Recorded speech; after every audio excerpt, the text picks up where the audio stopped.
Pemirsa, kita bertemu kembali di Indonesia Lawyers Club malam ini.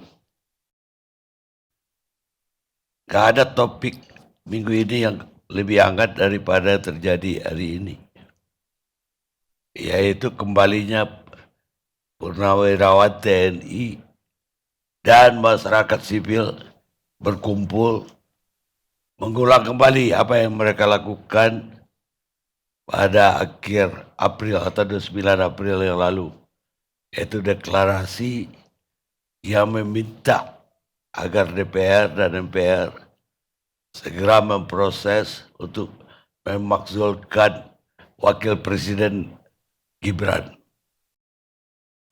Dan pada bulan Mei sebenarnya mereka juga sudah mengirim surat ke DPR.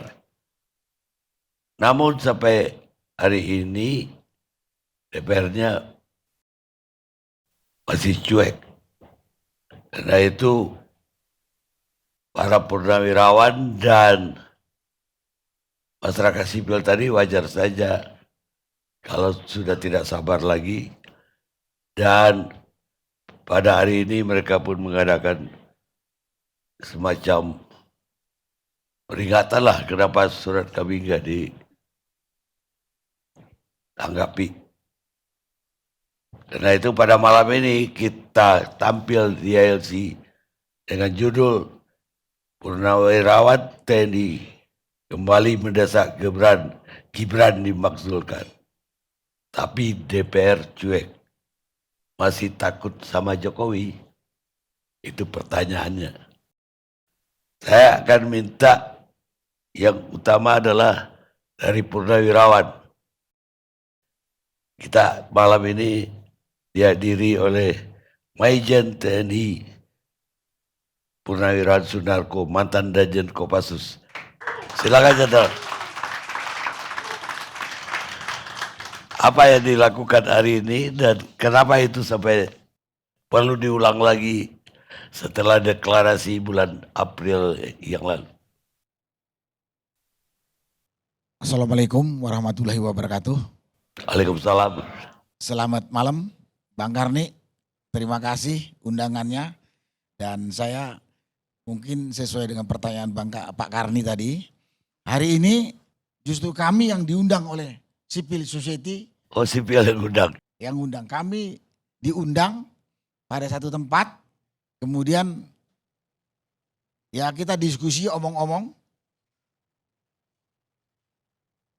Kemudian dari kelompok aktivis sipil yang tadi kebetulan yang menjadi pembicara adalah Pak Eros Jarot. Intinya mereka para aktivis sipil itu sependapat dan mendukung apa yang disampaikan oleh Forum Purnawirawan Prajurit TNI pada tanggal 17 April 2025 yang lalu. Dan pada kesempatan itu juga karena diliput oleh banyak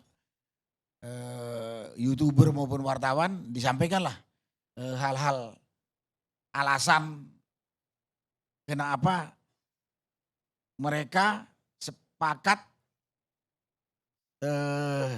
dengan yang disampaikan oleh Forum Purnawirawan Prajurit TNI.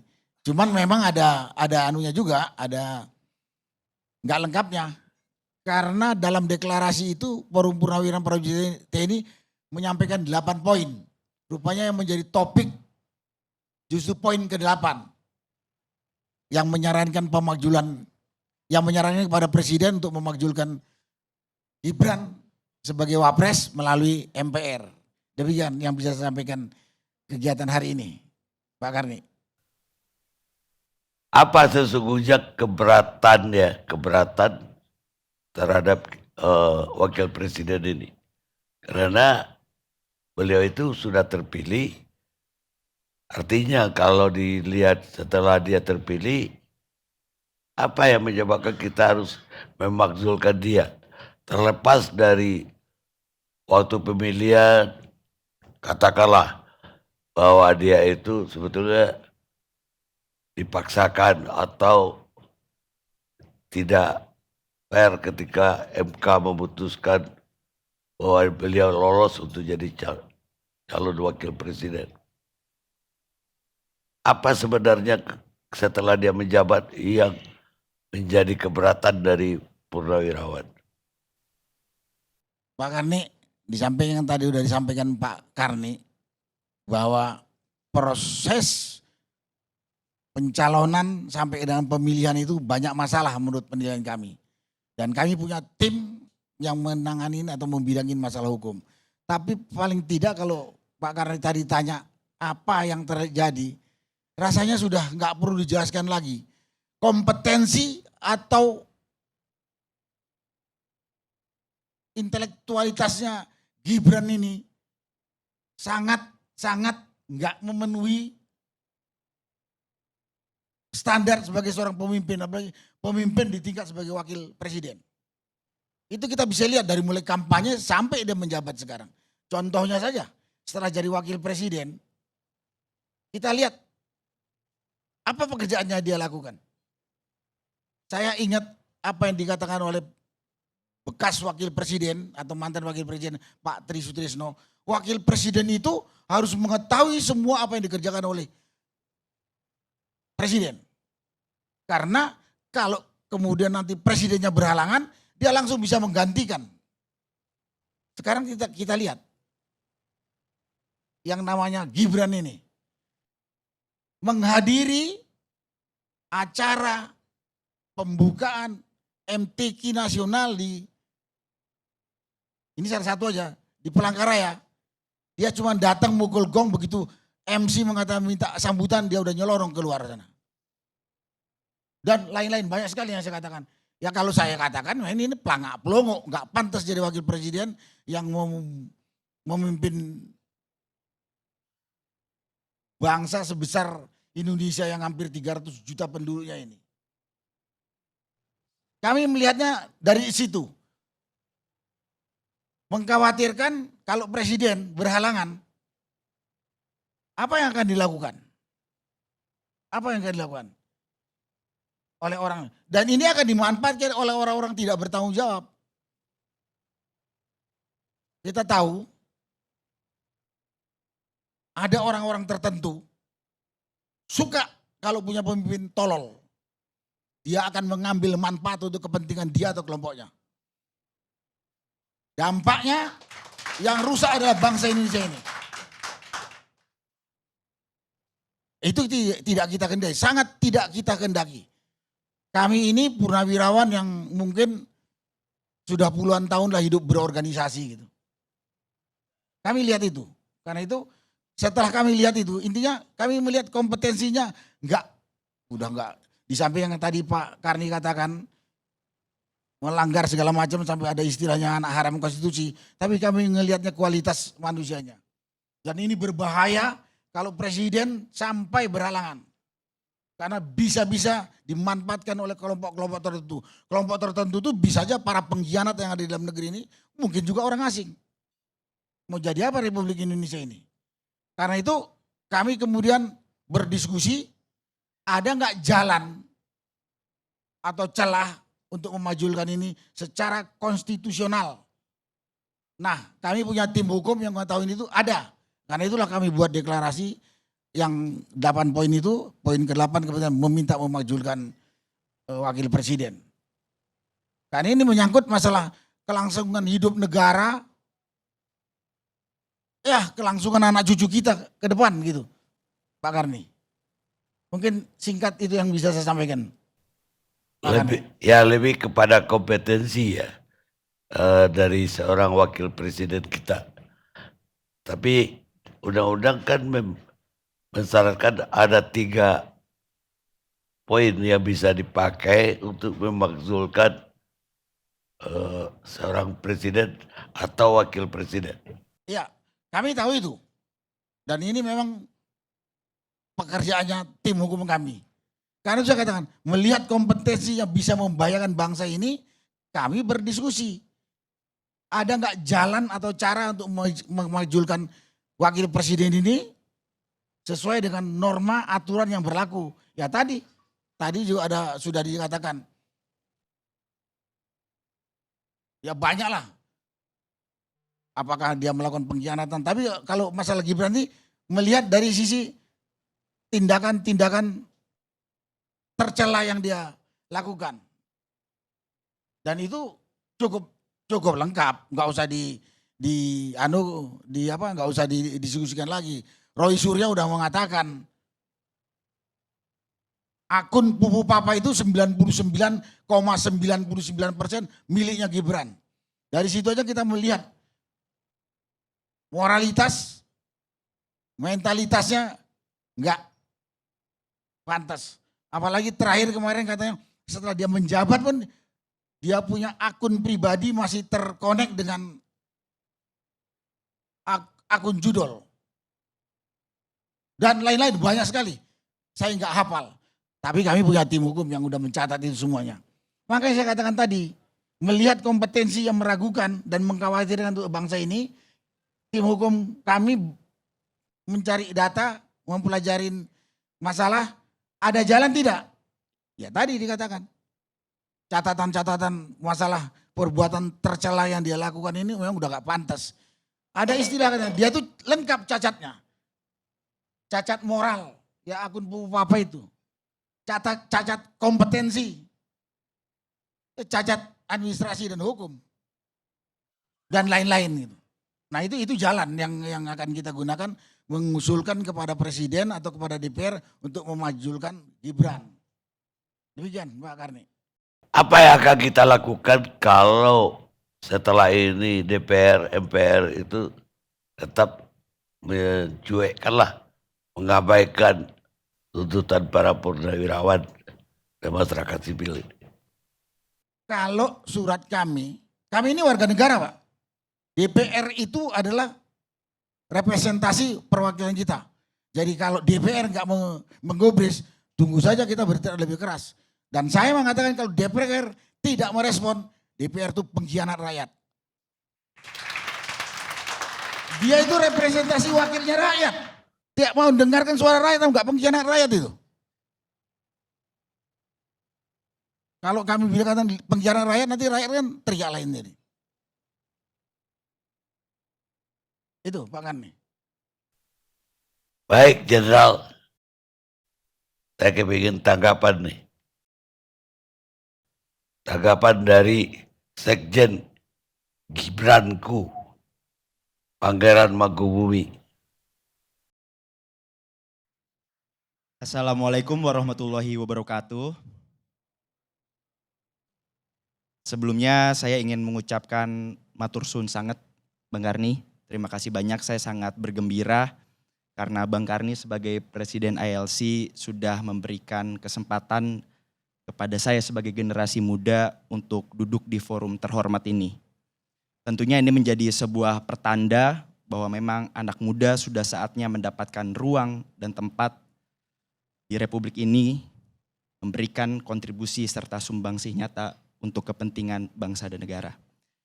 Bang Karni, izin saya ingin mengawali argumentasi saya dengan mengutip apa yang disampaikan oleh founding fathers kita, Bung Karno. Perjuanganku lebih mudah karena mengusir penjajah. Sementara perjuanganmu akan lebih sulit karena melawan bangsamu sendiri. Kutipan ini tentu masih sangat relevan dan pada saat yang sama menjadi refleksi atas kondisi bangsa kita hari ini. Bagaimana kemudian arus deras narasi pemakzulan Mas Gibran yang terus diproduksi dan diamplifikasi ini secara eksplisit maupun implisit telah menyebabkan polarisasi di tengah sosial masyarakat kita. Ada yang mendukung, ada yang tidak mendukung.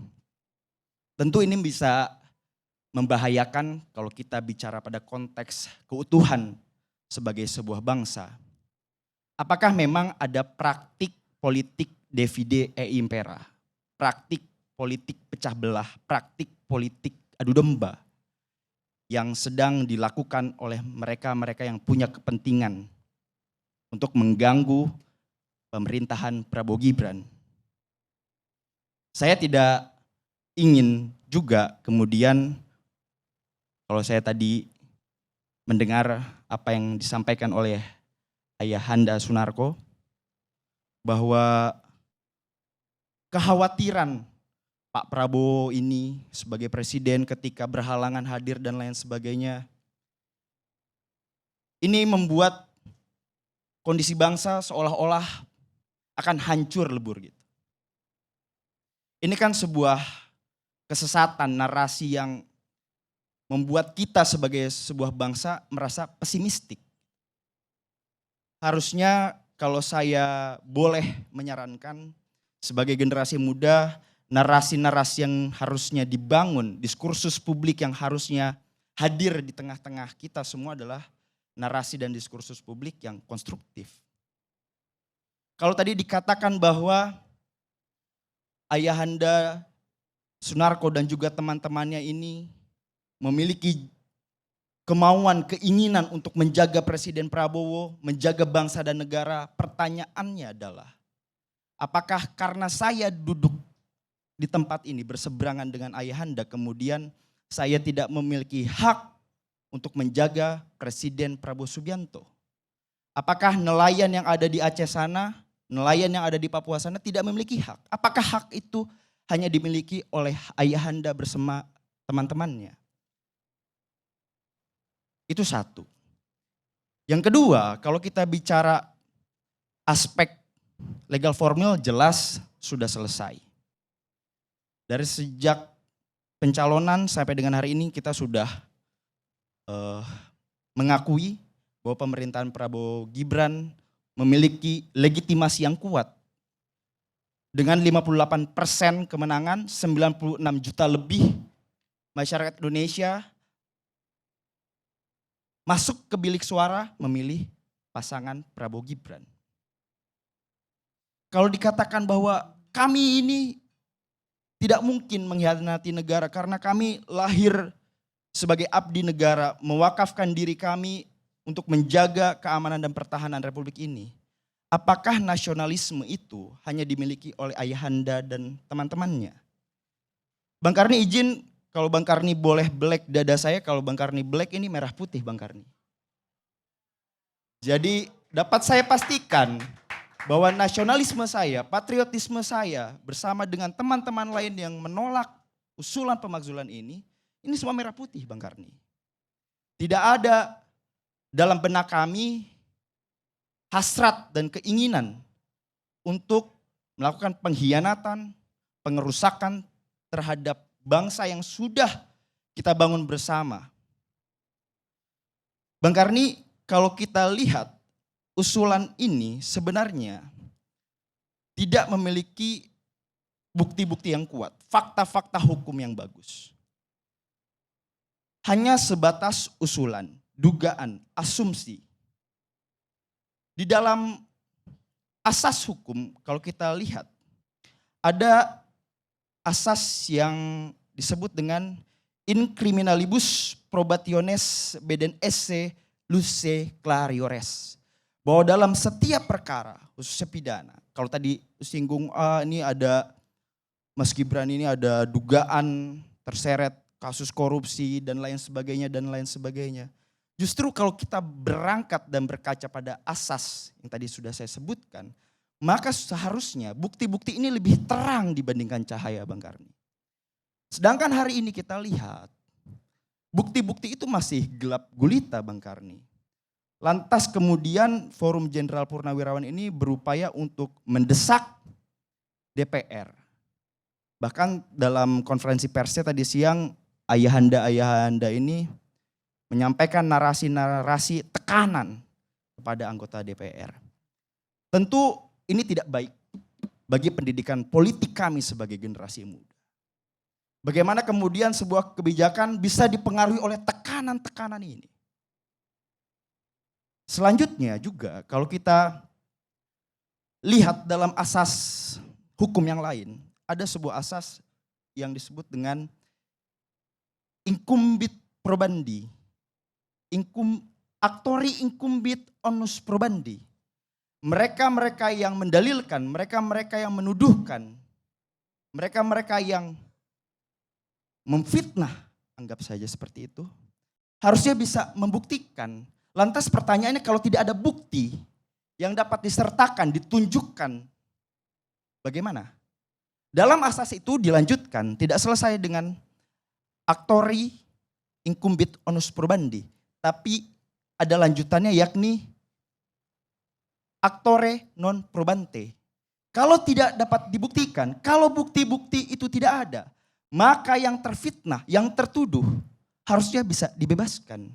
Ini kan tidak. Hari ini kita saksikan bagaimana kemudian narasi pemakzulan Mas Gibran ini cenderung dipaksakan. Bahkan kalau saya boleh mengambil sedikit saja kesimpulan, apa yang disampaikan oleh Ayahanda Sunarko tadi cenderung subjektif. Tidak punya kapasitas lah, tidak punya kemampuan lah, tidak punya kompetensi lah. Ini kan pandangan, perspektif. Kita boleh tentunya memiliki perspektif dan pandangan yang berbeda. Kita tentu boleh memiliki pandangan dan juga perspektif yang berbeda. Kalau dikatakan kami ini nasionalisme tidak bisa diragukan, agak sulit Bang Karni untuk bisa mengatakan kami ini lebih nasionalisme dibanding kalian. Kami ini lebih patriotis dibanding kalian yang mendukung wakil presiden. Rasanya narasi itu yang perlu diluruskan Bang Karni. Pernyataan itu kurang lebihnya sama seperti kami ini lebih suci di hadapan Tuhan. Bagaimana kita bisa mengukur keimanan kita masing-masing? Akan tapi saya melihat justru bahwa pola-pola pemakzulan seperti ini mungkin konteksnya berbeda. Tapi polanya saya lihat ada kemiripan Bang Karni. Saya beberapa waktu ke belakang berupaya menggali sejarah tentang, karena saya mempercayai, meyakini bahwa peradaban manusia adalah pengulangan dari sejarah. Kondisi hari ini kurang lebih sama seperti apa yang terjadi pada tahun 66. Pasca G30S, bagaimana kemudian kekuatan legal standing, positioning Presiden Soekarno pada saat itu mulai digerogoti oleh mereka-mereka dengan menangkap, memenjarakan menteri-menteri Presiden Soekarno. Ada setidaknya 15 menteri loyalis Presiden Soekarno yang pada saat itu dituduh. Ada 3 kategori penangkapan loyalis Bung Karno pada saat itu yang kemudian pada akhirnya membuat legitimasi Presiden Soekarno ini runtuh. 3 kategori itu menteri-menteri itu diduga terlibat dalam G30S, itu pertama. Yang kedua, menteri-menteri itu dicurigai tidak memiliki loyalitas absolut. Ada keraguan di sana. Yang ketiga, waktu itu Soeharto menginstruksikan juga bahwa menteri-menteri yang dianggap secara sepihak tentunya, secara subjektif, amoral dan asosial ditangkap juga Bang Karni. Ini kan narasi daripada subjektivitas rezim pada saat itu. Dan hari ini saya lihat polanya kurang lebih sama.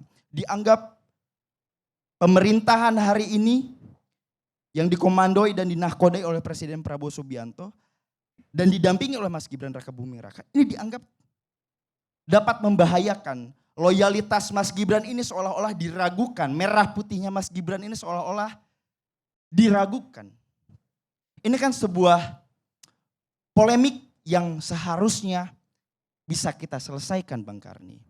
Karena pada saat yang sama, hari ini kalau kita lihat pemerintah terus berupaya untuk menjalankan program-program dan visi misinya. Membuktikan bahwa mayoritas masyarakat Indonesia tidak salah dalam menentukan pucuk pimpinannya.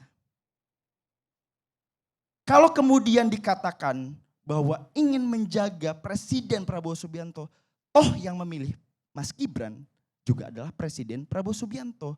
Tidak mungkin seorang Presiden Prabowo Subianto yang hidupnya dihabiskan untuk berjuang membela bangsa dan negara, telah mengalami pasang surut kehidupan, mengalami peristiwa-peristiwa politik yang tidak mudah, salah dalam memilih wakil presidennya.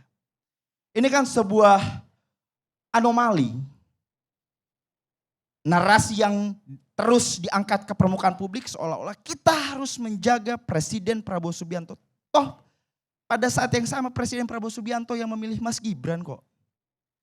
Ini kan seolah-olah ingin mendelegitimasi integritas, kompetensi, kapasitas dari Presiden Prabowo Subianto.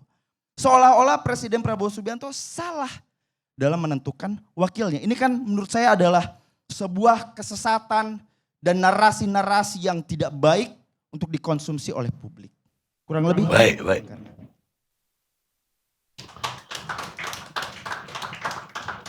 Sekarang tanggapan dari masyarakat sipil, M. Said Didu.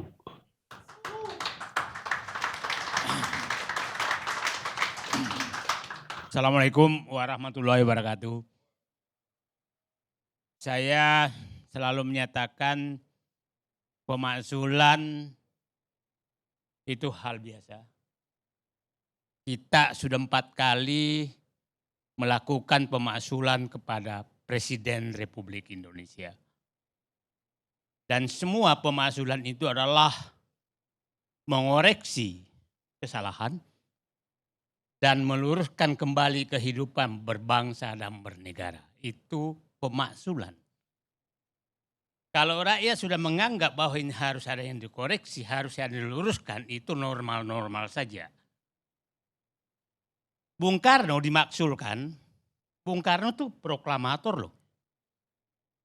Bahkan di puncak-puncaknya presiden seumur hidup, panglima besar revolusi.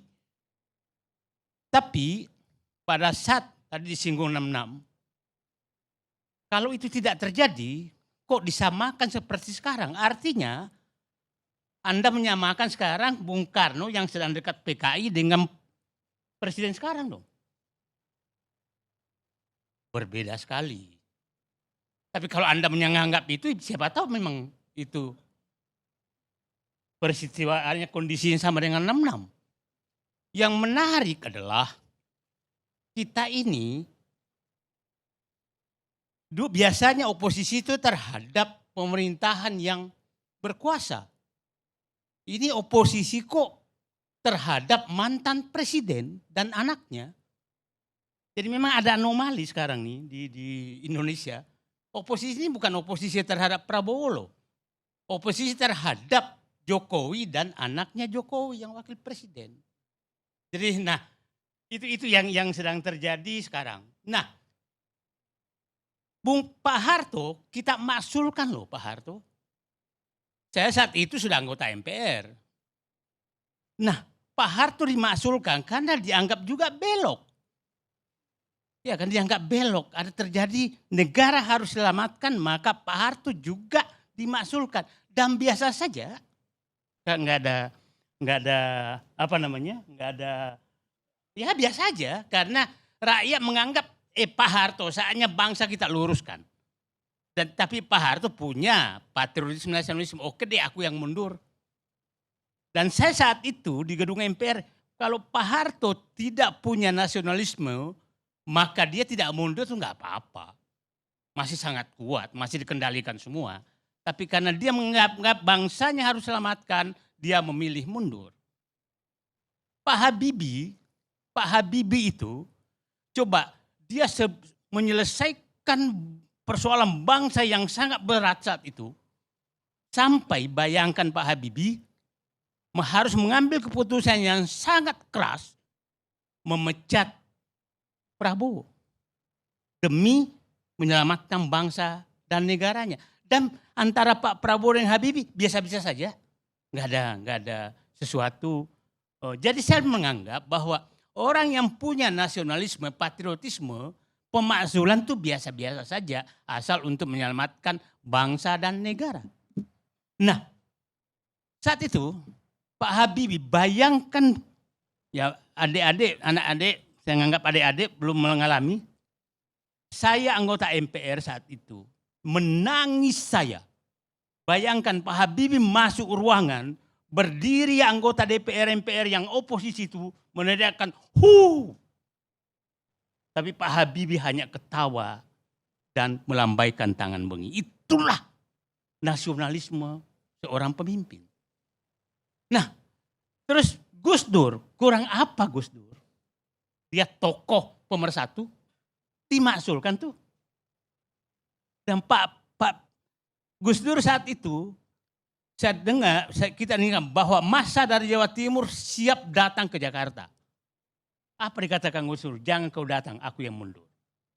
Jadi itu ya, kalau untuk menyelamatkan bangsa dan negara, pemakzulan biasa-biasa saja.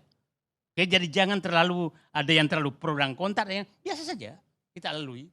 Nah, coba lihatlah. Kita sudah punya 12 wakil presiden. Supaya rakyat Indonesia membayangkan wakil presiden itu kualitasnya seperti apa.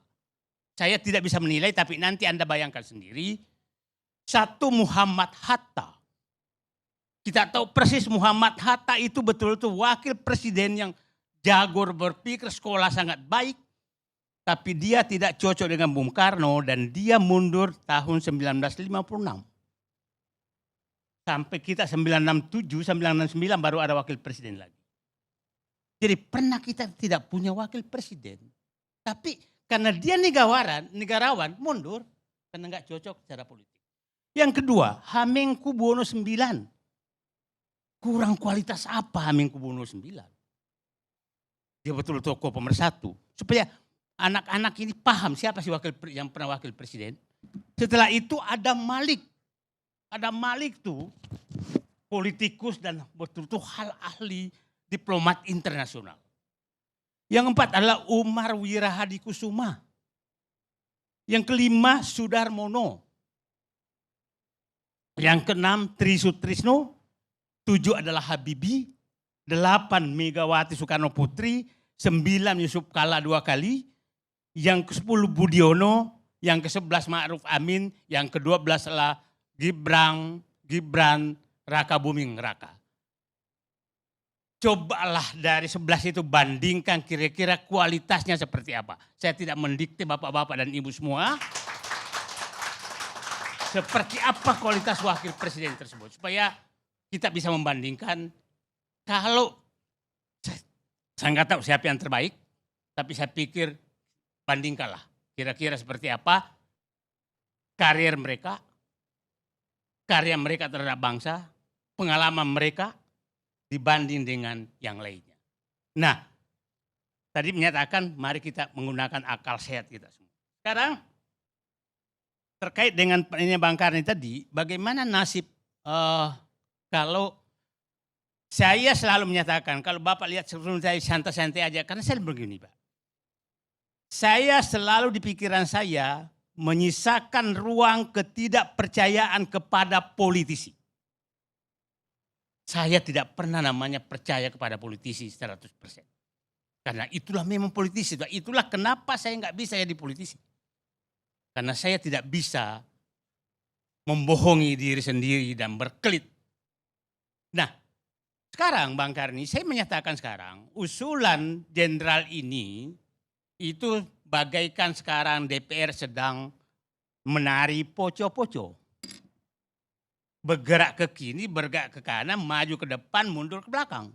Akhirnya tidak goyang-goyang sebenarnya. Itulah tari poco-poco. Jadi sekarang DPR ini parlemen sedang menari poco-poco. Dan menggunakan gendang irama yang dibikin oleh purnawirawan prajurit TNI. Jadi kita ini, kalau kita ini sipil biasanya dianggap katanya penabuh gendang topeng monyet. Bayangkan mereka sudah dianggap seperti itu. Itulah kerusakan politik yang dibikin. Karena suara rakyat itu diabaikan. Nah, jadi sekarang mereka bermain poco-poco, Bang Karni. Bermain poco-poco. Coba kita bayangkan begini. Sebelum reses, mereka menyatakan pada saat ini akan dibacakan. Oke? Berarti dia udah lihat dong suratnya. Padahal di undang-undang DPR MPR itu tidak ada istilah reses bagi pimpinan DPR.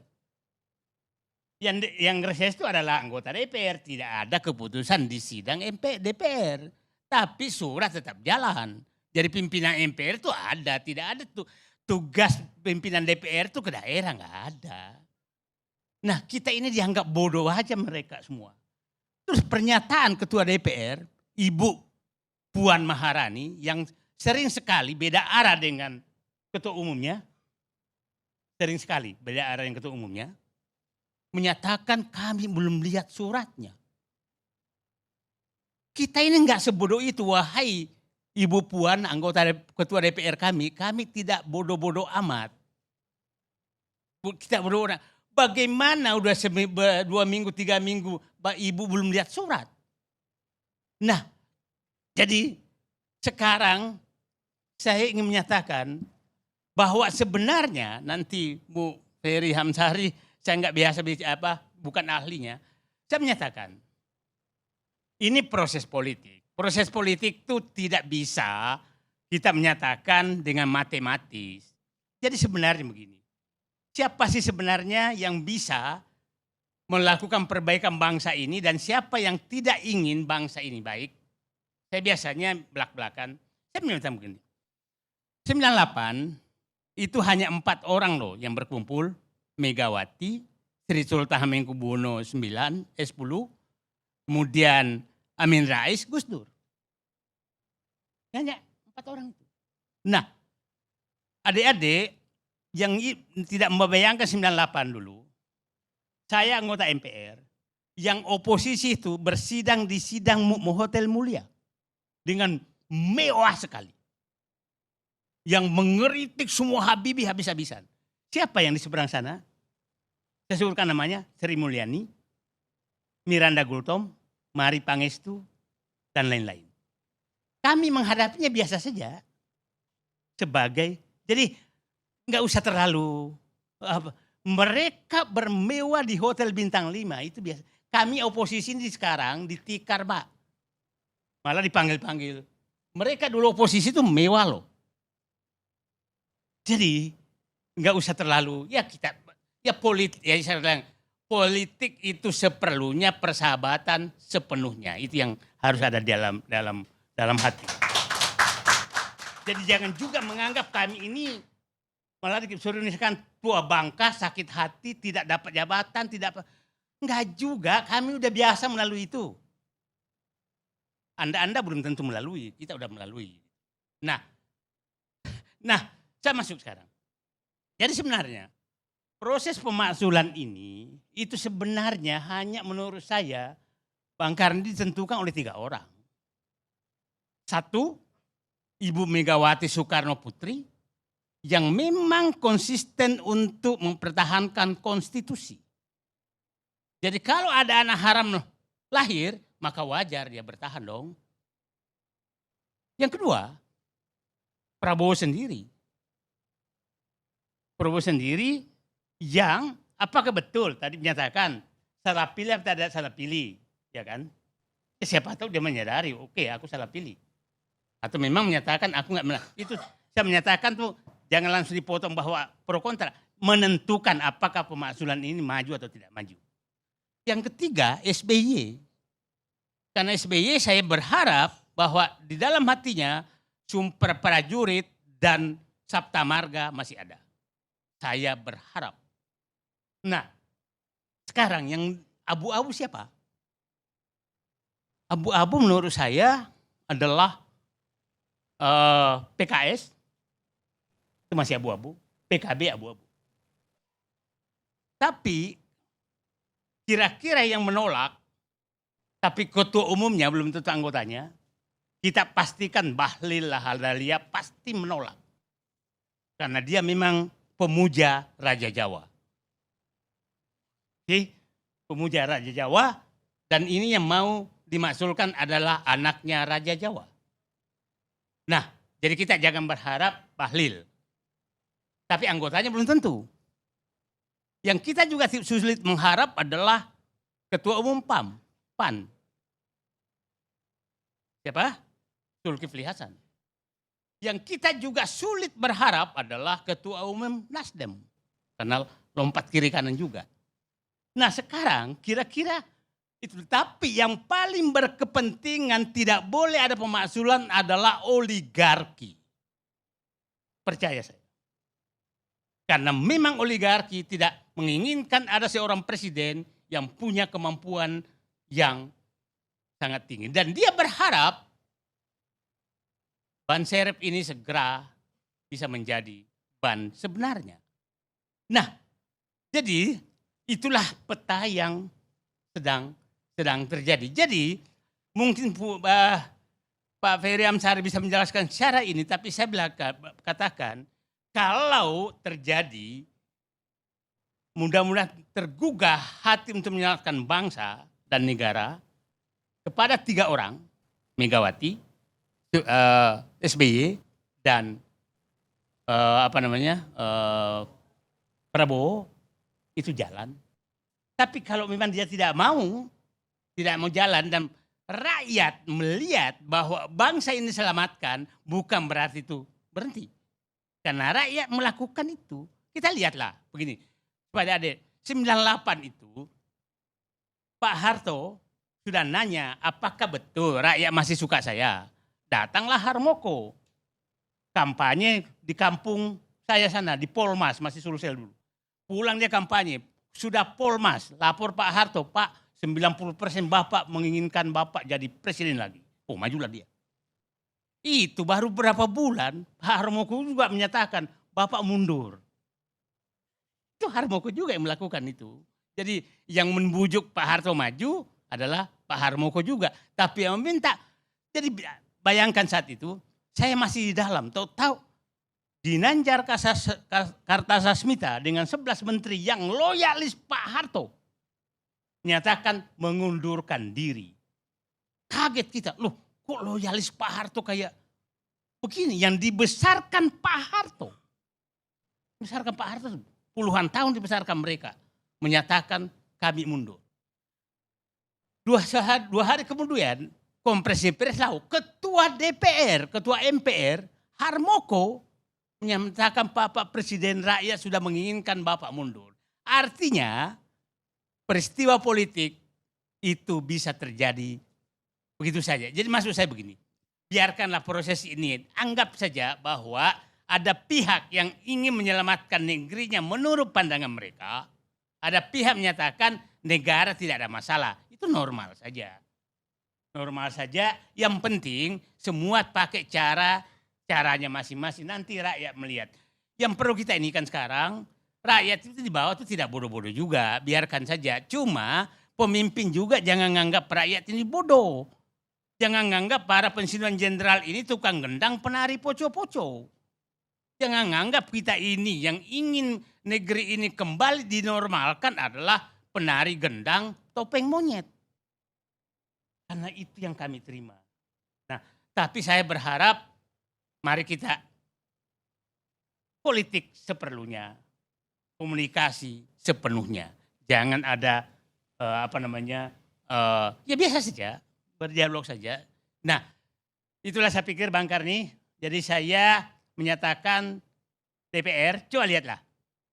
Pada saat kemarin setelah pertemuan itu, kan kita tahu orang kedua di Gerindra itu adalah Pak Dasko.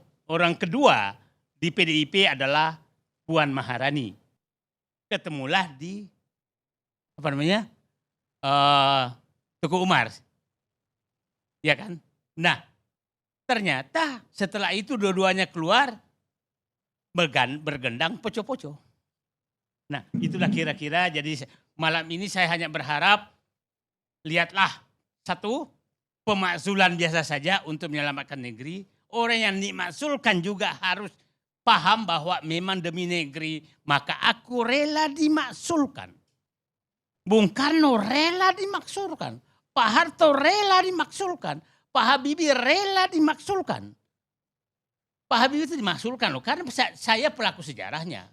Saat itu kami masih membujuk Pak Habibie, Bapak majulah. Enggak lah, rakyat sudah tidak menghendaki saya karena menolak pertanggungan jawab saya.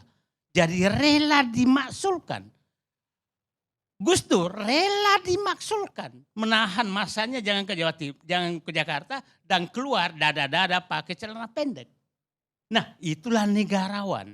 Jadi kalau seorang negarawan, kalau rakyat sudah menghendaki dimaksulkan, maka dia terima dengan rela dan kita hormati. Jangan memperbanyak narasi-narasi juga. Kami begini, Bung Karno tuh diam, Pak Harto diam, sampai dipanggil Pak Habibie diam, Gus Dur diam, demi bangsa dan negaranya, bukan memperbanyak masa-masa yang kenapa saya dimaksulkan. Pak Gus Dur, adik-adik bayangkan, Gus Dur kan hanya dituduh dulu bahwa ya kecil sekali angkanya, tapi dia rela. Nah, itulah negarawan. Tapi saya nggak tahu apakah Gibran sudah sampai ke tingkat negarawan apa tidak. Terima kasih. Assalamualaikum warahmatullahi wabarakatuh.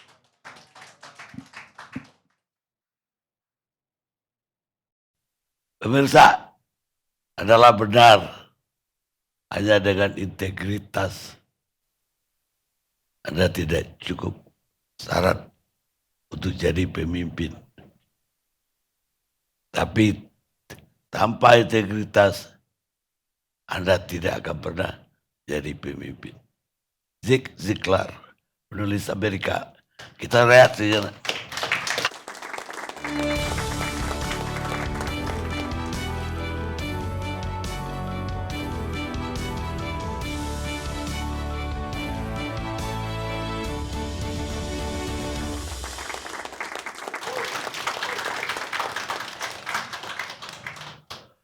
Pemirsa, kita lanjutkan diskusi kita. Sekarang giliran dari Wakil Ketua Umum Jokowi Mania dan Prabowo Mania, Andi Azwan. Terima kasih, Dato' Karni. Pertama-tama saya ingin hormat kepada Jenderal Sunarko.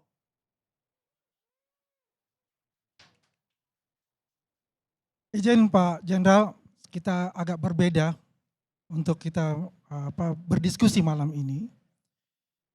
Jadi Jenderal, apa yang dilakukan para purnawirawan, saya mengucapkan terima kasih karena melalui jalur konstitusi untuk menyalurkan pendapat para purnawirawan yang ingin menyalurkan pendapatnya terhadap apa yang terjadi di negara kita. Pada dasarnya begini, kalau kita melihat secara flashback, yang dipersoalkan adalah MK nomor 90, itu sudah selesai. Karena sudah ada produk politiknya, yaitu presiden dan wakil presiden, yang dipilih oleh rakyat Indonesia 58%, yang nomor 2 24%, dan satunya adalah 16%. Ini adalah kenyataan yang ada. Dan kenyataan yang harus diterima oleh seluruh rakyat Indonesia tanpa sekat. Karena ini adalah sudah produk politik dan sudah dilantik. Apapun yang dilakukan, ini sudah berjalan 8 bulan kurang lebih. Banyak proses-proses, program-program yang dilakukan oleh pembantu-pembantu beliau, diorkestrasi oleh Presiden Republik Indonesia, dibantu oleh Wakil Presiden Gibran Raka Buming Raka. Ini menandakan kesolidan dari pemerintah Republik Indonesia yang diorkestrasi, dikomandoi oleh Pak Prabowo itu. Kemudian tiba-tiba muncullah salah satu riak-riak demokrasi yang perlu juga kita apresiasi juga dan perlu kita perhatikan. Karena ini adalah bagian dari bingkai-bingkai dari demokrasi yang berdasarkan konstitusi. Dari ijazah Jokowi yang sangat jauh belum selesai, kemudian muncul pemakzulan oleh Purnawirawan ABRI, TNI, kemudian ada lagi, dan seterusnya. Tapi saya akan konsen kepada masalah yaitu pemakzulan Wapres Gibran Raka Buming Raka yang diusulkan oleh para purnawirawan. Saudara-saudara sekalian, kalau kita melihat dari Undang-Undang Dasar pasal 7A, 7B mengenai syarat untuk terjadinya pemakzulan atau impeachment itu, kita harus melihat di mana kesalahan-kesalahan itu. Apakah ada pengkhianatan negara? Apakah ada korupsi?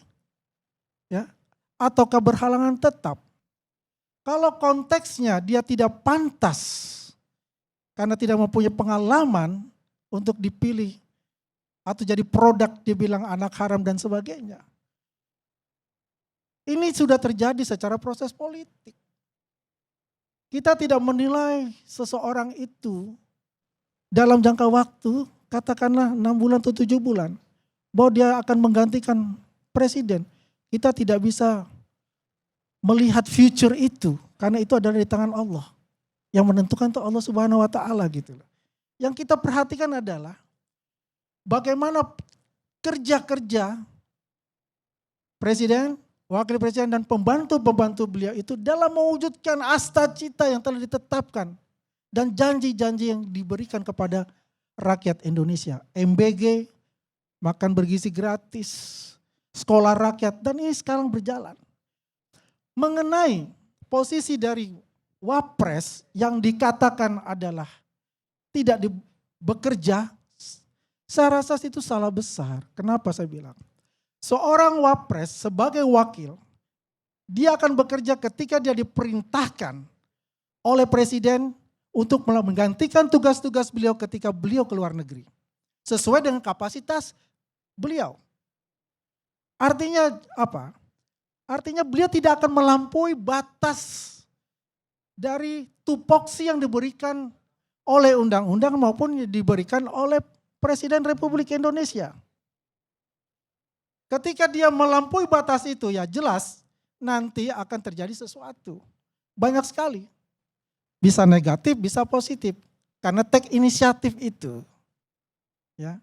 Dari konteks itu saya tidak melihat Mas Gibran Raka Buming Raka melakukan hal-hal tersebut. Dia melakukan apa yang diperintahkan oleh presiden dan menjaga itu.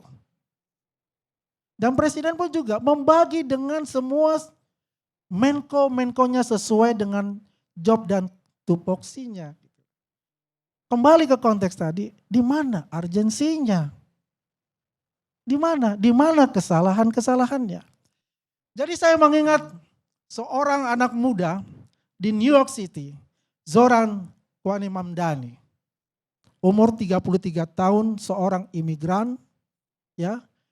Karena ayahnya adalah seorang dosen dan dari Uganda, dia kelahiran di Kampala, Uganda, berdarah India.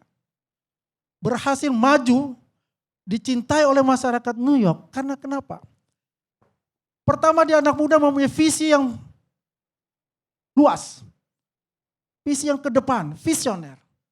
Ketiga, apa yang dia kerjakan itu adalah nyata untuk rakyat dari New York City. Apa yang terjadi? Donald Trump merasa ini terganggu, dia punya fungsi. Karena wakil dia dari Republik, Cuomo itu kalah, padahal itu yang digadang-gadang.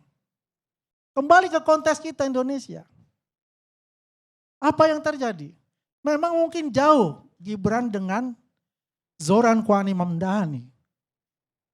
Tapi relatifnya ada. Gibran belajar dari mentornya yaitu Presiden Republik Indonesia Prabowo Subianto. Dia juga belajar dari Joko Widodo sebagai Presiden Republik Indonesia ke-7. Tidak ada orang yang bisa mendapatkan beberapa mentor yang hebat untuk Indonesia ini. Jelas dia belajar untuk itu. Jadi kalau subjektivitas yang didulukan, ini enggak fair. Zoran Kwani Mamdani, dia bisa tampil untuk itu. Dan Gibran bisa seperti itu. Berikanlah kepada anak muda, berilah kesempatan kepada mereka. Kita tidak boleh berpikir panjang mendahului kehendak Tuhan. Tidak boleh berpikir panjang mendahului takdir ilahi.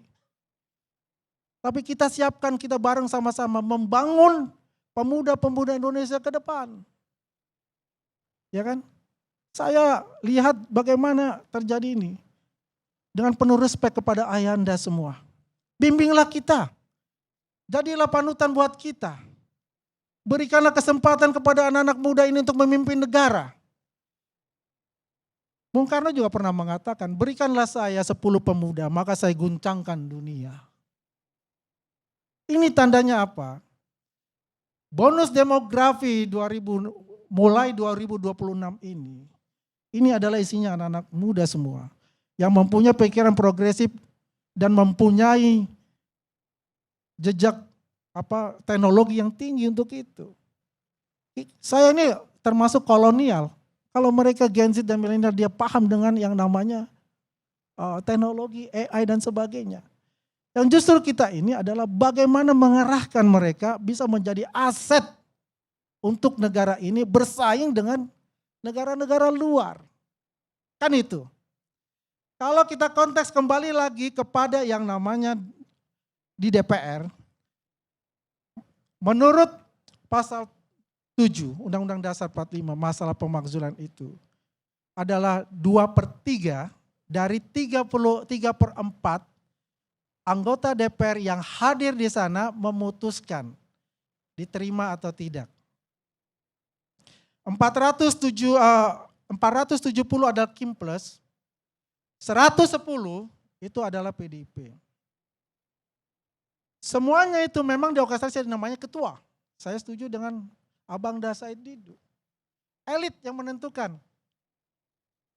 Kita lihat secara hitung-hitungan matematis ya. Kalau kita katakan itu diterima. Ini proses masih panjang. Memang dalam undang-undang MD3, DPR, tentang DPR, itu selalu ya semua surat-surat yang masuk memang harus dijawab.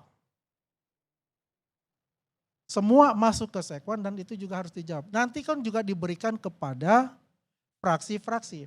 Dan ini sudah dikatakan oleh Wakil Ketua MPR ya, dari fraksi PAN. Beliau mengatakan bahwa surat itu sudah diterima, sedang dikaji oleh tenaga ahli. Ya. Jadi mungkin kita harus bersabar untuk itu. Pasti akan dijawab ya. Dan dijawab bisa katakan ini tidak memenuhi syarat untuk dilanjutkan. Dan kita harus terima kalau ada perkataan itu. Jangan kita langsung turun ke jalan atau memobilisir untuk melaksanakan hal-hal yang di luar konstitusi. Jangan sampai itu terjadi. Kalau hal itu terjadi, rusaklah tatanan negara ini. Karena contoh kita adalah ayahanda semua. Dengan segala respek kepada ayahanda semua. Berilah kepada kita kesempatan untuk bisa anak-anak muda ini menjadi pemimpin Indonesia ke depan. Begitu Datuk Karni, terima kasih. Wabillahi taufiq wal hidayah. Wassalamualaikum warahmatullahi wabarakatuh. Sekarang saya persilakan pakar hukum tata negara, Ferry Amsari.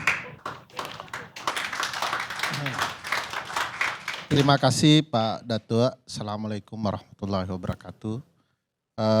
Para senior semua yang hadir di forum ini, kecuali Mas Pangeran ya, dia masih sangat muda. Saya ingin mulai dengan terlebih dahulu membahas impeachment itu apa sih sebenarnya. Jangan-jangan sebenarnya banyak juga yang tidak paham impeachment itu apa. Tapi sudah terlanjur membela gitu ya. Kalau dilihat sejarah impeachment, sebenarnya ini gagasan untuk melawan dominasi tirani. Ya. Tirani itu tidak bisa digoyang di kekuasaannya. Lalu oleh parlemen Inggris ketika itu tahun 1376 ya abad ke-14 kurang lebih. Ada anggota parlemen juga sebenarnya House of Lords ya yang sangat dekat dengan raja. Kebetulan dia melakukan penyimpangan anggaran publik. Semua orang tahu yang namanya Latimer dan Lyons melakukan penyimpangan anggaran. Tetapi karena dekat dengan raja, dia nggak bisa kemudian diberhentikan raja. Raja nggak mau terima. Lalu oleh anggota parlemen yang dekat dengan rakyat, digagas hal yang baru yaitu memberhentikan dengan menggugat terlebih dahulu Latimer dan Lyons di forum parlemen ketika itu. Maka terbongkarlah kasus soal malpraktik penggunaan uang publiknya.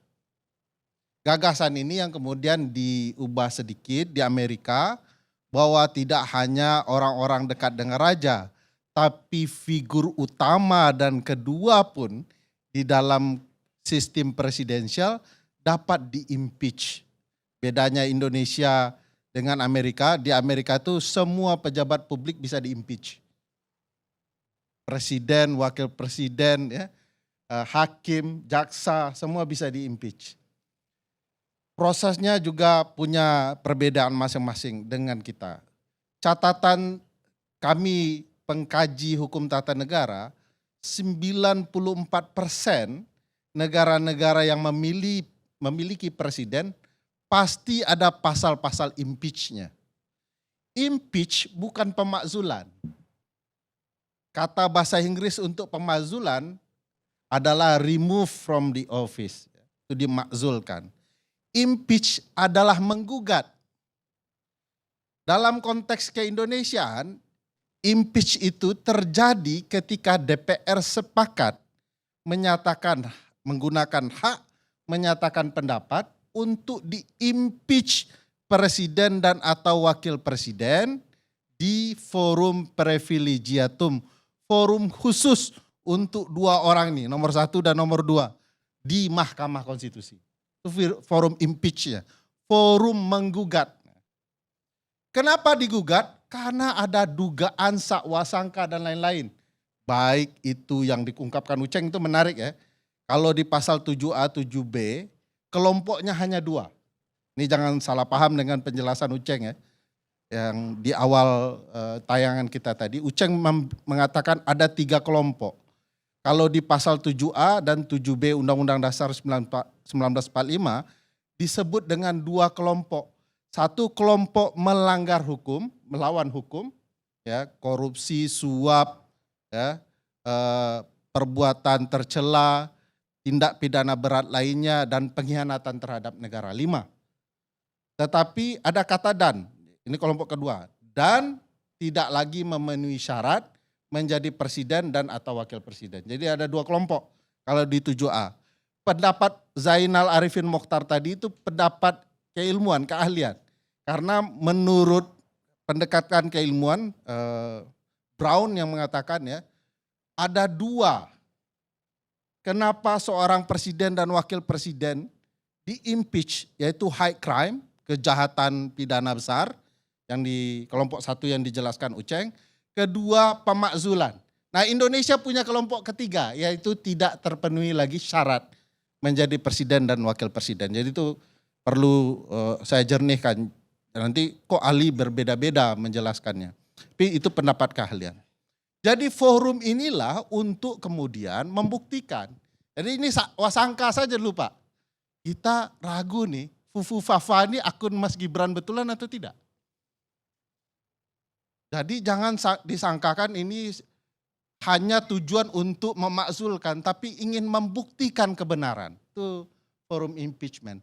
Dibawalah ke Mahkamah Konstitusi ya untuk dibuktikan kebenaran apakah sakwasangka publik, dugaan publik itu benar atau tidak. Pun kalau terbukti benar, Bapak-bapak sekalian, forum purnawirawan, belum tentu juga dimakzulkan itu. Karena makzulkannya ada di MPR, forumnya politik. Jadi kita mau bicara benar salah dugaan-dugaan selama ini atau tidak. Nah, jadi sebenarnya teman-teman Mas Gibran tidak perlu khawatir. Mas Pangeran tidak perlu khawatir. Malah ini di titik tertentu menurut pendapat saya adalah forum untuk menyatakan oleh Mas Gibran, saya tidak salah dengan apa yang diduga oleh teman-teman purnawirawan atau masyarakat sipil atau akademisi. Jadi silahkan buktikan, malah beliau mengatakan istilah negarawan itu istilah level tertinggi ya. Negarawan yang baik siap menghadapi ini, membuktikan, melawan argumentasi yang muncul. Jadi menurut saya enggak ada persoalan sebenarnya kalau kemudian ada keinginan untuk ya katakanlah membuktikan, membersihkan nama baik. Jadi kalau saya jadi Mas Gibran, kalau saya nih ya, saya akan bilang ayo kita buktikan, Bapak bawa bukti Bapak-Bapak, saya bawa bukti saya. Nah, tapi kan publik jadi khawatir dengan penolakan-penolakan ini, jangan-jangan akun Fufu Fafa itu benar gitu ya. Nah ini yang paling ditakuti oleh orang-orang tertentu yang khawatir dengan berbagai langkah publik soal impeachment ini, menggugat ini. Nah bagi saya ya, saya punya beberapa catatan yang perlu dijelaskan baik-baik soal kesalahpahaman beberapa hal ya. Misalnya argumentasi bahwa ini akan satu paket. Satu salah membaca konstitusi, tidak ada satu paket. Bahkan pelantikan presiden dan wakil presiden pun tidak satu paket. Pelantikan presiden oleh MPR itu boleh melantik presiden dan atau wakil presiden. Maknanya bisa kedua-duanya sekaligus, bisa masing-masing. Impeachment juga begitu, bisa kedua-duanya, bisa masing-masing. Saya agak khawatir pernyataan Pak Presiden Joko Widodo, ini orang selalu menyalahkan saya bilang, kok masih disebut Presiden Joko Widodo? Saya itu tidak benci Pak Presiden Joko Widodo, saya hanya menyampaikan apa yang saya pahami. Jadi dalam ketatanegaraan mantan presiden pun perlu dipanggil presiden. Supaya dia sadar, dia pernah jadi orang nomor 1 di Republik ini. Jadi jangan buat aneh-aneh. Jadi harus tetap dipanggil Presiden Joko Widodo. Bagi saya ya, tidak mungkin Presiden Joko Widodo tidak membaca pasal konstitusi ini. Dia paham betul bahwa ini bisa Bang satu Karni, paket atau 2 paket. bisa tanggapi sebentar. Sabar. Yang khusus itu aja. Nanti giliran Anda.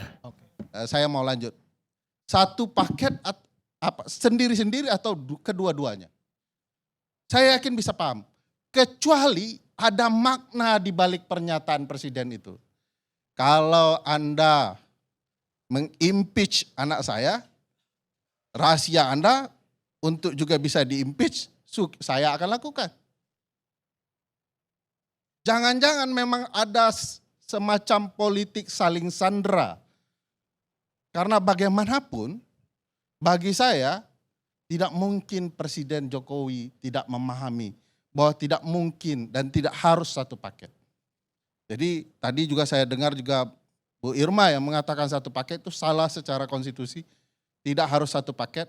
Jadi kalau Pak Prabowo tidak memiliki kesalahan politik yang dipegang oleh siapapun, mestinya dia akan meminta supaya ribut-ribut ini dihentikan dan mari kita buktikan, impeach dia, gugat apa alat bukti yang Anda punya dan apa alat bukti yang dimiliki oleh Mas Gibran. Supaya 4 tahun ke depan tidak ada lagi keributan. Mari kita melaksanakan negara dengan baik-baik saja. Jadi jangan ceritanya ini berikan kami anak muda kesempatan. Nah, tidak soal itu. Anak muda pasti diberikan kesempatan. Sepanjang cara naiknya benar. Saya jujur saja penasaran saya dengan peristiwa naiknya Mas Gibran ini. Putusan Mahkamah Konstitusi itu mirip dengan putusan Mahkamah Agung 90-60. Mekanisme 2 anak presiden yang sebelumnya tidak memenuhi syarat agar bisa memenuhi syarat maju menjadi wakil presiden dan calon kepala daerah digunakan peradilan. 1 Mahkamah Konstitusi, 1 Mahkamah Agung. Diajukan oleh partai-partai kecil pendukung kelompok yang sama. Tiba-tiba keluar putusan yang sama.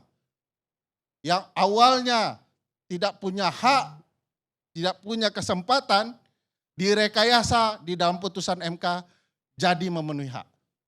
Di Mahkamah Agung juga begitu. Awalnya tidak punya kesempatan, menjadi punya kesempatan. Lalu diperbaiki oleh putusan MK ya. Apa kita tidak penasaran kenapa modusnya sama? Untuk 2 anak orang presiden. Khusus untuk wakil presiden, di dalam peradilan ada paman Anwar Usman di dalam. Ada yang mengatakan bahwa putusan perselisihan hasil pemilu presiden sudah selesai. Nah, ini tidak paham, objeknya berbeda. Sekarang kita tidak bicara perselisihan hasil pemilu presiden. Kita bicara objek lain. Apakah dalam berbagai proses politik ada permainan peran-peran tertentu yang dulunya tidak bisa dibongkar ketika pemilu, sekarang ada petunjuk-petunjuk baru untuk membongkar keterlibatan orang-orang tertentu, termasuk sang paman. Bagi saya ini perlu diungkap satu persatu. Kenapa ketika persidangan, ya, pemohon mencabut permohonan, tiba-tiba didaftarkan lagi, dan permohonan inilah yang diterima, sementara permohonan lain ditolak. Dan orang ini menyatakan di dalam permohonannya, dia adalah fans berat Mas Gibran. Tanpa Mas Gibran di Solo, tidak ada pembangunan ekonomi. Ini kesempatan baik bagi Indonesia mendapatkan wakil presiden atau presiden Mas Gibran. Yang uniknya lagi, setelah proses itu terjadi, pemohon yang sama menyatakan bahwa dia akan menggugat Mas Gibran secara perdata. Secara perdata artinya, Bang Karni jago juga soal ini, ada kesepakatan keperdataan yang dirusak ketika itu. Sehingga dia ingin menggugat. Apa kesepakatannya? Bapak-bapak, ibu-ibu penasaran tidak? Saya penasaran. Terserah ibu bapak sekalian tidak penasaran, saya penasaran. Ada apa? Apa misterinya?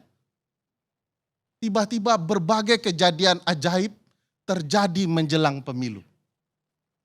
Perlu diketahui ibu bapak sekalian, putusan MK yang barusan, yang mengubah sistem pemilu kita jadi pemilu nasional dan pemilu lokal, itu terjadi 4 tahun lebih menjelang pemilu. Prinsip apa yang digunakan MK memutus jauh-jauh hari? Dikenal dengan prinsip parcel. Parcel ini nama orang, bukan parcel untuk hakim ya. Parcel itu dilarang ya dalam perkara ini. Peradilan dilarang mengubah aturan main pemilu menjelang proses tahapan berlangsung. MK bilang ini prinsip parcel. Nah MK lupa kemarin dia mengubah sistem pemilu terutama syarat untuk mencalonkan dalam pemilu presiden dan wakil presiden di saat tahapan berlangsung. Kenapa MK mengingkari prinsip-prinsip parcel yang dia pahami di dalam proses pemilu presiden? Bagi saya tanda tanya. Bagi saya perlu diungkap di dalam forum privilegiatum di Mahkamah Konstitusi apa yang terjadi. Bukankah Hakim Konstitusi bilang ketika itu proses yang terjadi yang membolehkan Mas Gibran maju ini sangat cepat berlangsung. Awalnya semua hakim, rata-rata mayoritas menolak. Tiba-tiba terjadi pergerakan secepat kilat, kata hakim ya. Terjadilah perubahan. Tidak adakah di kepala kita bertanya, apa yang terjadi di Mahkamah Konstitusi sehingga terjadi perubahan sikap hakim? Saya bertanya-tanya, ini harus dibongkar. Ini harus diungkapkan kepada publik apa yang terjadi. Ibu bapak sekalian, di dalam putusan Mas Gibran tidak ada hakim mayoritas. Tidak ada konsep 5-4 di Mahkamah Konstitusi. Yang ada 3-2-4. 3 hakim membolehkan anak muda seperti Mas Gibran yang punya pengalaman ke pemilu, dipilih dalam pemilu untuk maju. 2 orang hanya menginginkan gubernur saja. Karena sudah berpengalaman berrelasi dengan kepentingan pusat. Bupati dan wali kota tidak boleh kata mereka.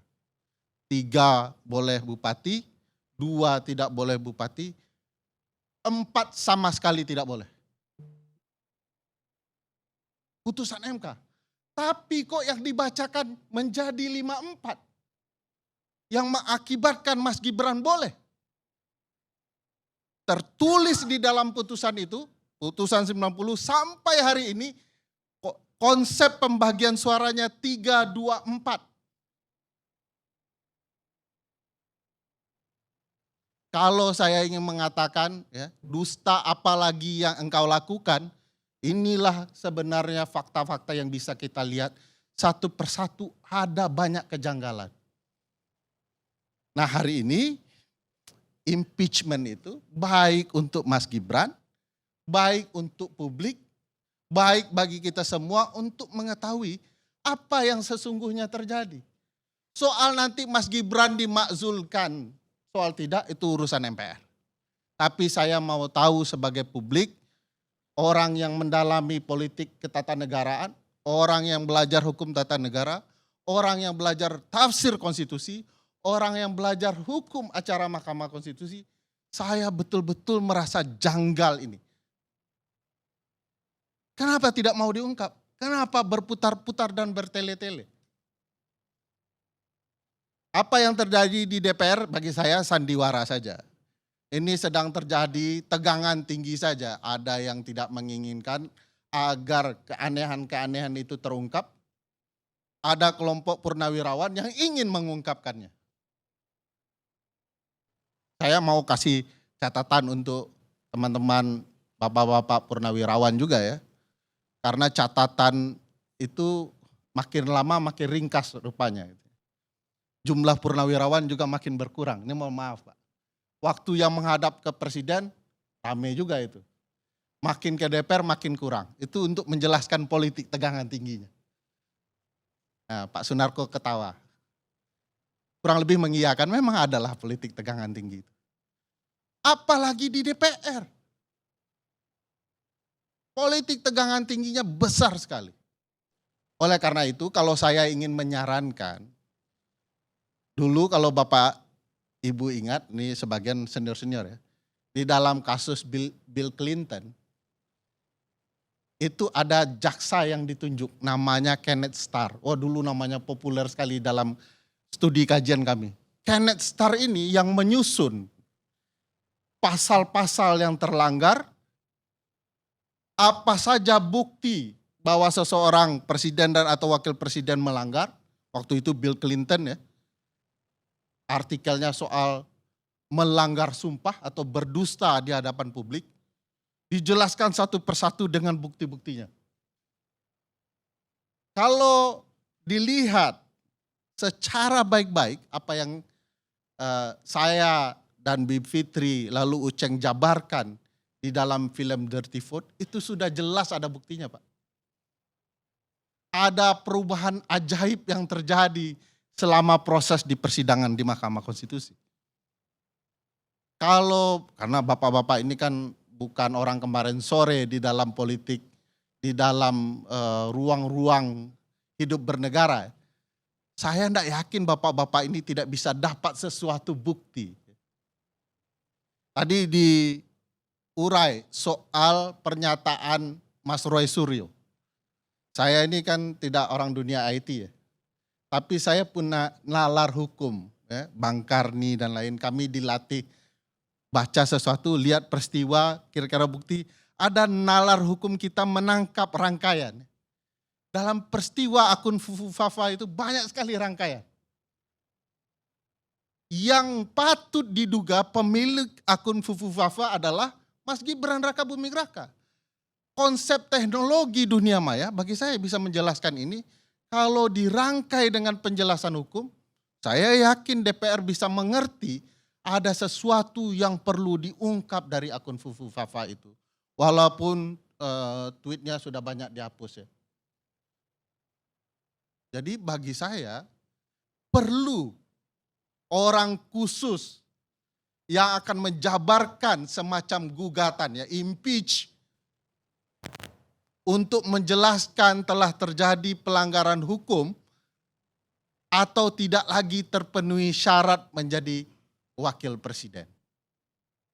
Ibu bapak sekalian, saya mau mengatakan sama dengan Mas Pangeran. Semua dada kita kalau dibelah, kalau berani ya, dibelah dadanya semua merah putih. Cuman merah putihnya itu ada yang filosofis merah putih, ada yang ada tulisan kooperasinya, Koperasi Merah Putih. Sekian, terima kasih.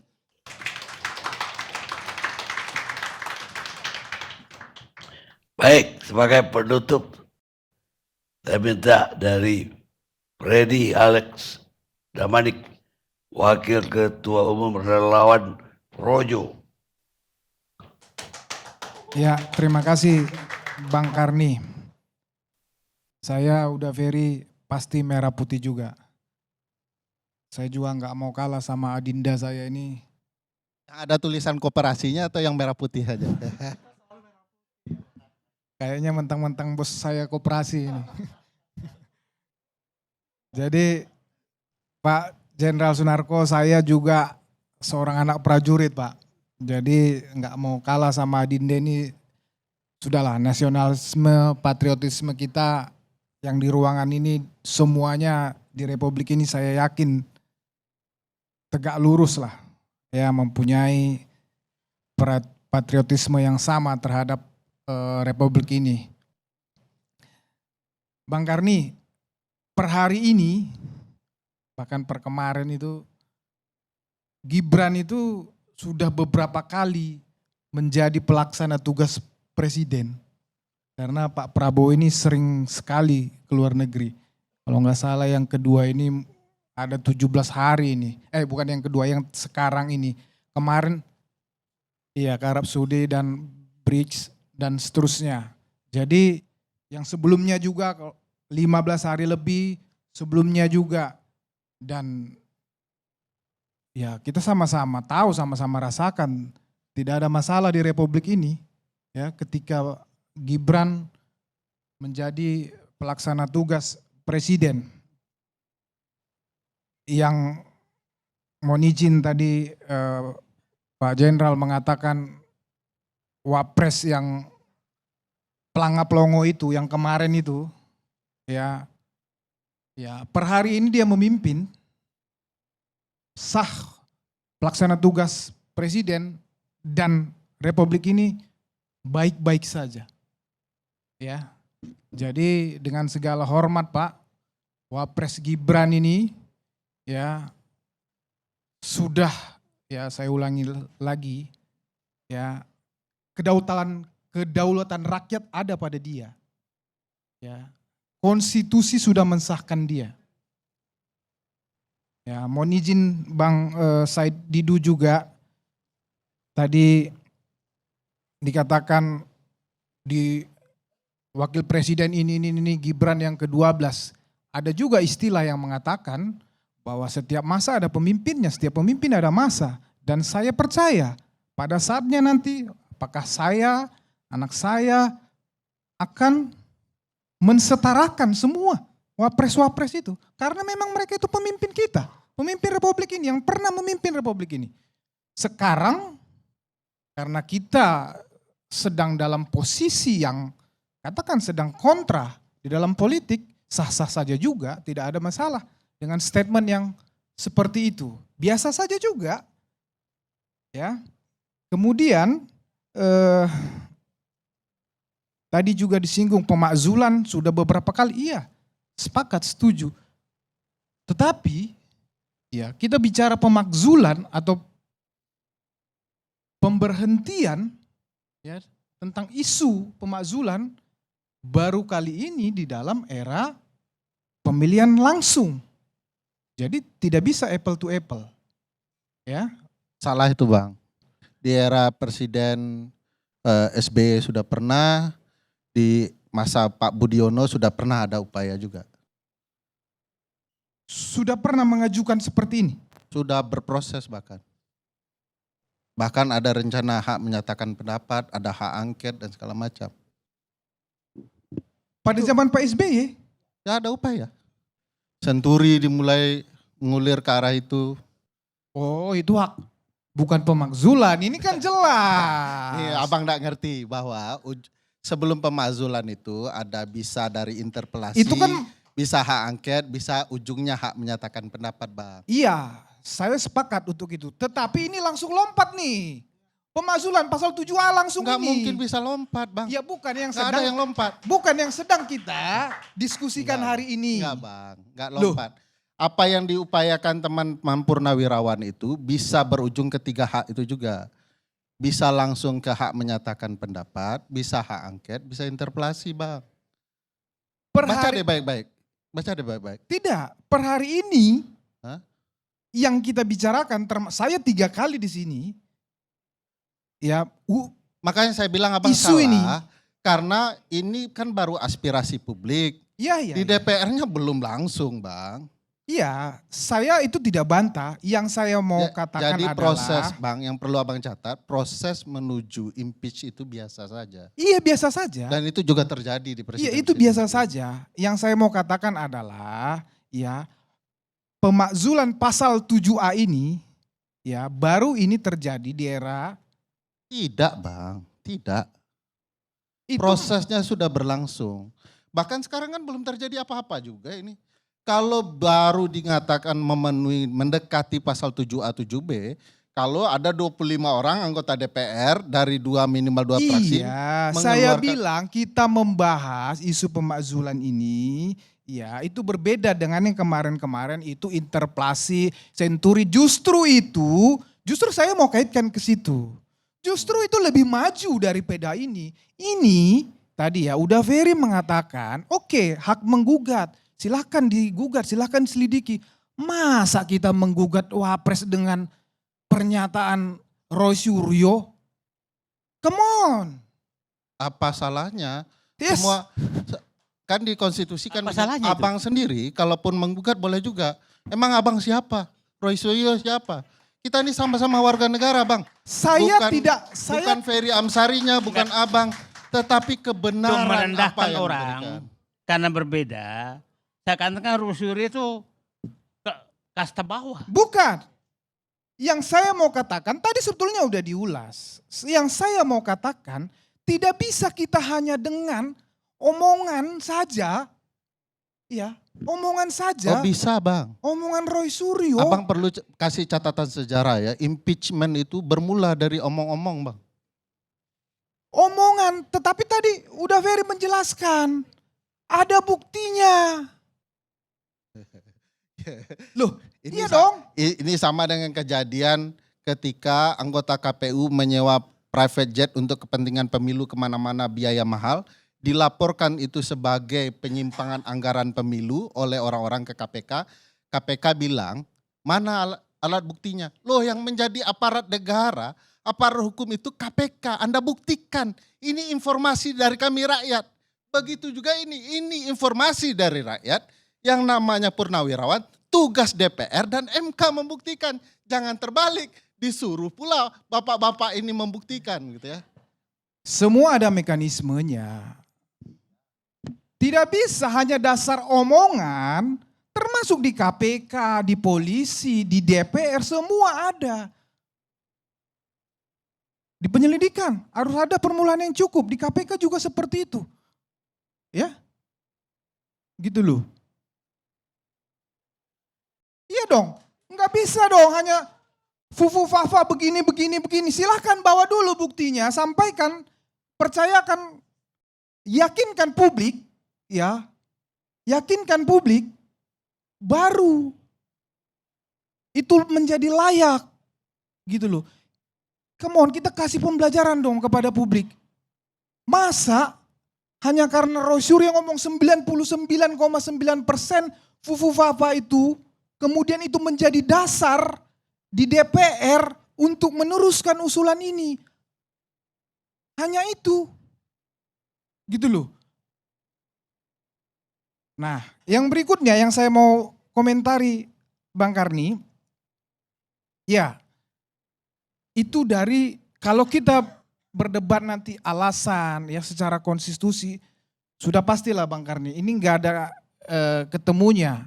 Ya, pakar ahli hukum ketatanegaraan dari sisi Uda Ferry beserta teman-teman Dirty Vote ya dari pihak sini itu tidak akan ketemu. Ya, tapi realitas politik hari ini ya kita sama-sama tahu tadi Bang Said, udah Ferry juga sudah menjelaskan bahwa saya juga tidak yakin, Bang, ya Pak Prabowo itu sebagai pemimpin, tadi Bang Andi menjelaskan, sebagai pemimpin Kim Plus, ya yang 470 tadi Bang ya, 470 itu anggota dewan di parlemen akan merespon ini. Makanya kita lihat ini sekarang posisinya bagaimana. Ya, tadi bahasanya Purnawirawan dicuekin lah, Bang Said poco-poco lah. Tapi realitas politik hari ini memang tidak ke arah itu. Ya, selain menurut kami ini, selain memang dasar-dasar hukumnya yang memang sangat tidak memenuhi syarat, secara politik juga saya katakan bahwa ya mohon maaf ini, ya realistis sajalah. Tidak mungkin teman-teman Kim Plus itu, tidak mungkin Pak Prabowo mau terjebak dengan isu ini. Pak Prabowo itu sedang fokus, tadi Bang Andi udah menjelaskan, sedang fokus menjalankan program-program kerakyatan, program-program kebangsaan. Kalau mau kritik-kritik program itu pasti direspon. Kalau mau kasih masukan program MBZ. Kasih masukan sekolah rakyat, kasih masukan koperasi, pasti direspon. Ini apa? Isu ini sangat elitis. Di masyarakat bawah juga nggak kenal ini, nggak tahu ini. Gitu loh. Kemudian per hari ini kita ngomong atas namakan rakyat yang mana? Rakyat Gibran juga 58%. Gitu loh. Tapi oke, Bang Said Didu. Abang mengatakan impeach biasa, oke. Mengajukan pemakzulan nggak apa-apa, ya biasa saja. Di dalam proses berdemokrasi biasa. Makanya juga ketika usulan itu dianggap biasa saja oleh DPR, oleh parlemen sebagai usulan di dalam negara berdemokrasi, usulan dari forum-forum, usulan dari kelompok-kelompok masyarakat, usulan sebagaimana mahasiswa, usulan buruh, dianggap biasa saja, ya mohon maaf, tanda petik per hari ini tidak penting, diterima juga dong, gitu loh. Ayo kita berdialektika, kita berdiskusi, silakan. Ya tapi gini, oke. Mari saling menghormati. Kata-kata menyatakan tadi. Masa cuma omongan suruh-suruh dianggap, itu mungkin jangan diulangi. Yang kedua, saya ingatkan betul-betul kejadian 98. Proses perubahan omongannya Harmoko itu hanya 21 hari loh. Jadi proses politik itu biarkan saja dulu. Yang saya ingin tanggapi ini saya nganggap teman-teman saya, lawan berdebat teman berpikir. Mohon kata-kata terus, inilah contoh anak muda. Saya ini contoh anak muda yang diberikan kesempatan bersaing pada zaman Bung Karno. Pak Harto. Saya bebas tes masuk perguruan tinggi, saya bebas masuk BPPT, saya mencapai karir tertinggi semua sebagai anak muda. Bukan sebagai tim sukses anak muda.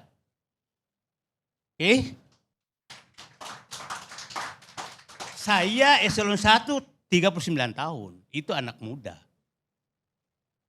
Janganlah bangga anak muda menjadi tim sukses anak muda yang lewat pintu jendela yang tidak sah. Itu yang saya ingatkan. Jadi itu biasa saja. Jadilah orang sukses anak muda yang persaingan dengan sehat.